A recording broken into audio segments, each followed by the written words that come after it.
are about to receive a phone call from the correctional facility. The conversation will be recorded and may be monitored. This call is originating from the Lithgow Correctional Centre. Hello. From his maximum security cell in New South Wales, Daniel Duggan is speaking publicly for the first time. My emotion is on my sleeve. What you see is what you get. And I am an unfiltered person. Truthful, straight to your face, and I'll talk. And that's what I want to do. Speaking to 7:30 comes with risk. His words could be used as evidence against him. The 54-year-old's been accused by the United States of conspiracy, arms trafficking and money laundering. And I strenuously reject the indictment in its entirety. If you are innocent, why not go to the US and contest the charges? I think the chances of getting a fair trial are slim to none. I'm living a nightmare, and every day I wake up thinking that, oh my God, that was an absolutely horrible, horrible nightmare. And then I open my eyes and realize that the nightmare is not just a nightmare, it's reality. As I realize that where I am is real. Duggan is an Australian citizen and former US Marine pilot. He's been in custody since his arrest by Australian police 9 months ago on behalf of the US government. As I was walking out of Woolworths, I get pounced on by two plainclothes AFP police officers. By that afternoon, I was in what I can only describe as a modern-day dungeon, classified as an extreme high-risk restricted inmate, wearing an orange jumpsuit, handcuffed around my ankles and my wrist. It's been horrible. Duggan's locked up indefinitely while he fights extradition over allegations he trained Chinese military pilots more than a decade ago. His lawyer says under the Act, it's extremely difficult to get bail. There is no presumption of innocence in the extradition law of our country. There is a prima facie test or probable cause test, but essentially Australia accepts the allegations made by a foreign country. He's been 9 months away from his wife and 6 children.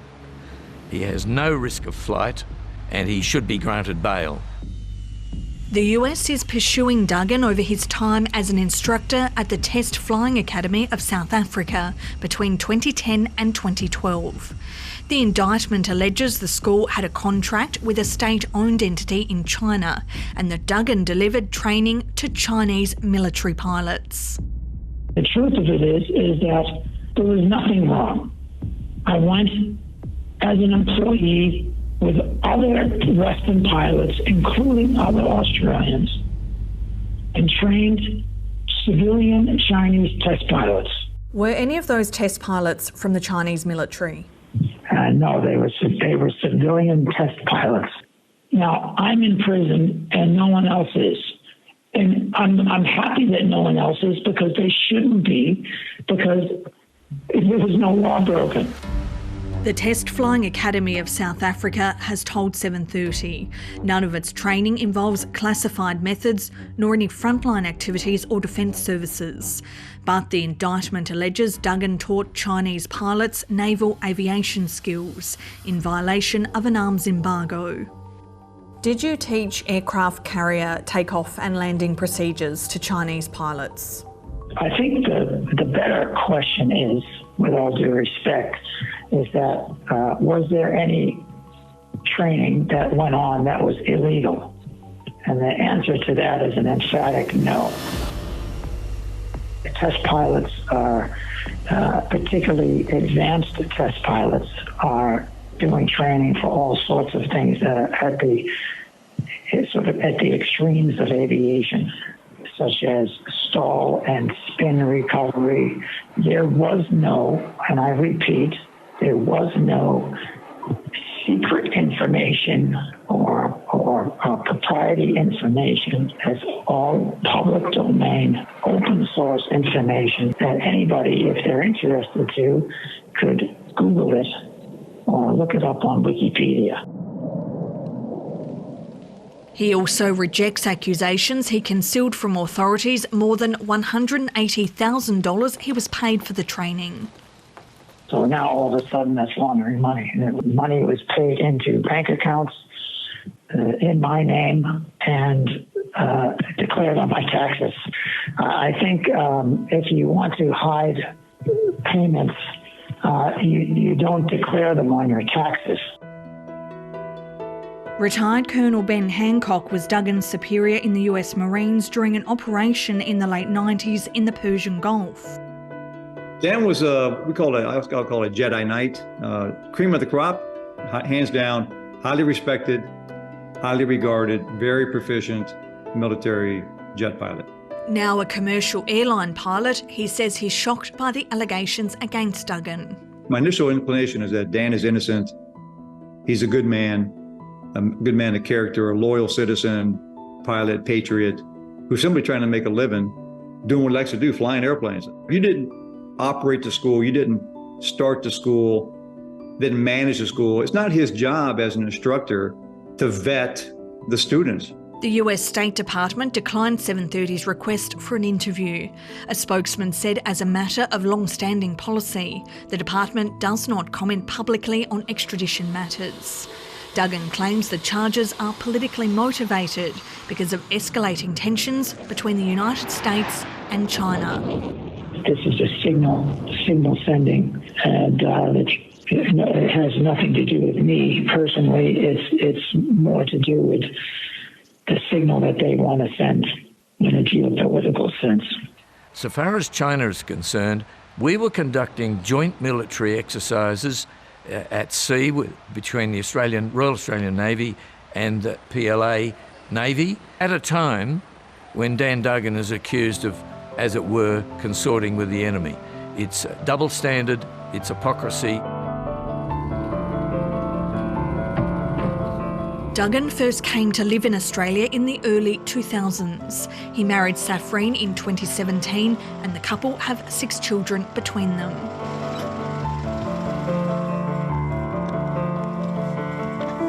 The family is under a lot of duress. You know, it's a scary process for a young child to see, prison guards locking doors and gates. And it's just not a very nice environment for them to be seeing razor wire. And, they're very confused by it. It's very difficult to explain to them why their father can't come home. Duggan renounced his US citizenship a decade ago. I absolutely fell in love with every part of the country and every aspect of it, the Australian people. And I, in turn, became Australian. The fact that I am only an Australian citizen now is not because I'm anti-American. It's more so that I am pro-Australian. We will not stop until it's finished. Bring my husband home. Duggan's supporters continue to campaign for his release. The Attorney General Mark Dreyfus declined 730's request for an interview, but a spokesman said there were 2 remaining stages of the extradition process: a magistrate who determines whether the person is eligible for surrender, and a decision by the Attorney General as to whether the person should be surrendered. Free Dan Duggan. Duggan's case returns to court tomorrow, where lawyers will argue for a temporary stay to his extradition. It's curious and not clear as to why Dan Duggan has been chosen, but you must agree it makes a good show trial in Washington, where the United States system is known for it. If Australia does extradite him, we're liable to see him become a pawn in this China game. It is very worrying. The U.S. has absolutely nothing to lose in this. I'm going to be in debt millions of dollars. innocent until proven guilty. Duggan faces a maximum 65 years in a US jail if he's found guilty. It's a death penalty, is what that is at my age. I've never had any trouble with the law my entire life. I'm a real person. I'm not some scoundrel, bad person that's done some horrible thing. I've done nothing wrong.